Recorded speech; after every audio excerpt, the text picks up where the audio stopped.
ED. Case 2,78,00,000 രൂപ കരിമണൽ കത്തയിൽ നിന്ന് വാങ്ങിയതാണ് തുടക്കമെങ്കിൽ, ഇന്നിപ്പോ ഹവാല ഇടപാടിലേക്ക് എത്തിയിരിക്കുകയാണ്.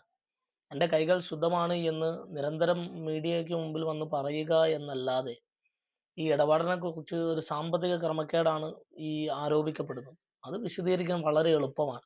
പക്ഷെ അതൊന്നും വിശദീകരിക്കാൻ വേണ്ടി തയ്യാറാവാതെ, ഇതിനകത്ത് കോമാളിത്തരം കളിച്ചുകൊണ്ടിരിക്കുകയാണ് സിപിഎം.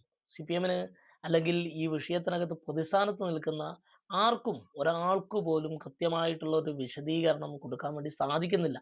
ഏതെങ്കിലുമൊക്കെ കേട്ട് പഴകിയ പഴഞ്ചൊല്ലുകൾ പറഞ്ഞുകൊണ്ട് അവർ ആ വിഷയത്തിനകത്ത് നിന്ന് ഒഴിഞ്ഞു മാറാൻ വേണ്ടി ശ്രമിക്കുന്ന കാഴ്ചയാണ് എല്ലാ ദിവസവും നമ്മൾ കണ്ടുകൊണ്ടിരിക്കുന്നത്.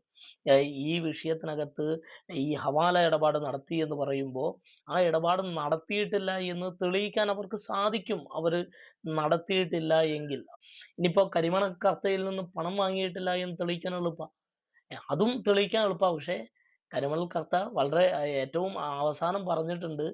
ഒരു സേവനവും നൽകാതെയാണ് പിണറായി വിജയന്റെ മകളായതുകൊണ്ടാണ് താൻ ആ 2,78,00,000 രൂപ വീണ ടിക്ക്, വീണ തൈക്കണ്ടിക്ക് കൊടുത്തത് എന്ന് വളരെ കൃത്യമായിട്ട് അയാൾ പറഞ്ഞിട്ടുണ്ട്.